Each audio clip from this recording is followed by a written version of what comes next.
زندگی کے سکھوں کی، اور واللیل اذا سجا، اے محبوب قسم ہے تیری زندگی کے دکھوں کی، والضحی، اے محبوب قسم ہے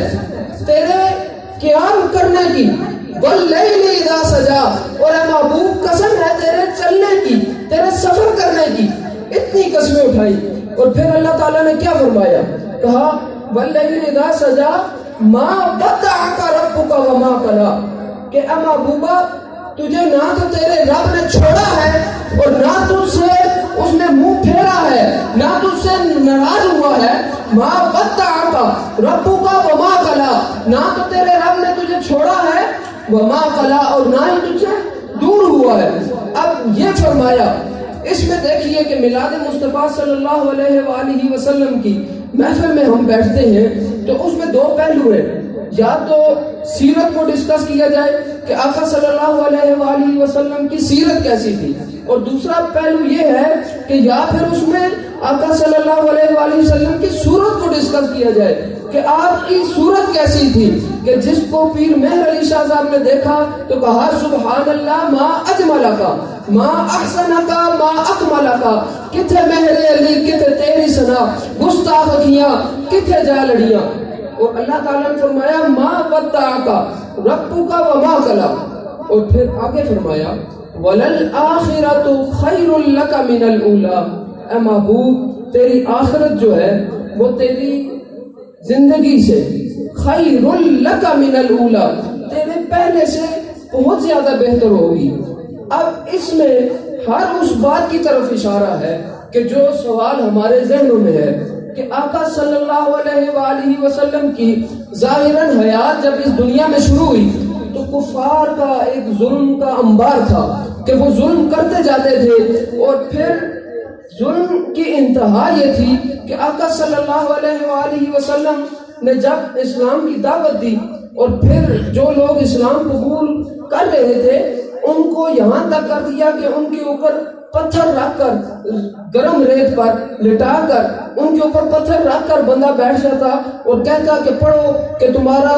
یہ بت خدا ہے، تو وہ کہتے لا الہ الا اللہ، وہ کہتا کہ یہ خدا ہے، وہ کہتے لا الہ الا اللہ۔ جب اتنا ظلم کر دیا تو اللہ تعالیٰ نے اس سارے حساب کو ایک آیت میں پورا کیا، کہا وَلَلْآخِرَةُ خَيْرٌ لَكَ مِنَ الْأُولَى، اے محبوبہ تیری جو آخرت ہے وہ تیری زندگی کے شروعات سے بہت زیادہ بہتر ہوگی۔ اور کسی مفسر سے سوال ہوا کہ کتنی بہتر ہوگی، تو فرمایا کہ جو زندگی تم گزار رہے ہو، جو تم زندگی یہاں پر زندگی میں گزار رہے ہو، یعنی ظاہراً جو حیات اس دنیا میں گزار رہے ہو، یہ وہ زندگی ہے جو تم ہماری مرضی سے گزار رہے ہو، اور جو آخرت ہوگی وہ اس طرح گزارو گے کہ وہ تم اپنی مرضی سے گزارو گے۔ اور حضور علیہ السلام کی مرضی کیا ہے کہ میرا آخری امتی جس وقت تک جنت میں داخل نہ ہو جائے تو میں سجدے سے سر کو اٹھاؤں گا نہیں، یہ آپ کی خواہش ہے۔ تو فرمایا وَلَلْآخِرَةُ خَيْرٌ لَكَ مِنَ الْأُولَى۔ تو آپ جب میلاد مصطفیٰ کی محفل میں شریک ہوتے ہیں، آقا صلی اللہ علیہ وآلہ وسلم کی محبت میں اس محفل میں بیٹھتے ہیں، تو یہ اس چیز کا ثبوت ہے ظاہراً اعمال جو بھی ہو، یہ جو نیکی آپ کر رہے ہیں یہاں پر بیٹھ کر، یہ اس وقت کو بھی لکھا جا رہا ہے، اور ایک وقت آئے گا کہ قیامت میں اس کا بھی حساب لیا جائے گا کہ فلانا وقت کہاں پر گزارا تھا، تو پتہ چلے گا کہ فلانا وقت یہاں پر گزارا تھا۔ آقا صلی اللہ علیہ وآلہ وسلم کا تذکرہ سنا تھا، کسی نے کہا کہ والضحیٰ میں آقا صلی اللہ علیہ وآلہ وسلم کی سیرت کو بھی ڈسکس کیا اور آپ کی صورت کو بھی ڈسکس کیا، کہا کہ تیرے چہرے انور کی قسم اور تیری زلف عنبری کی قسم کہ جب وہ تیرے رخ پر چھا جائے، شاعر نے لکھا کہ باتیں ہیں کہ طوبیٰ کی چٹکتی ہوئی کلیاں، باتیں ہیں کہ آقا صلی اللہ علیہ وآلہ وسلم کی گفتار کے بارے میں لکھا کہ باتیں ہیں کہ طوبیٰ کی چٹکتی ہوئی کلیاں، لہجہ ہے کہ یزداں کی زباں بول رہی ہے، لہجہ ہے کہ یزداں کی زباں بول رہی ہے، باتیں ہیں کہ طوبیٰ کی چٹکتی ہوئی کلیاں، کہ آقا صلی اللہ علیہ وآلہ وسلم جب گفتگو فرماتے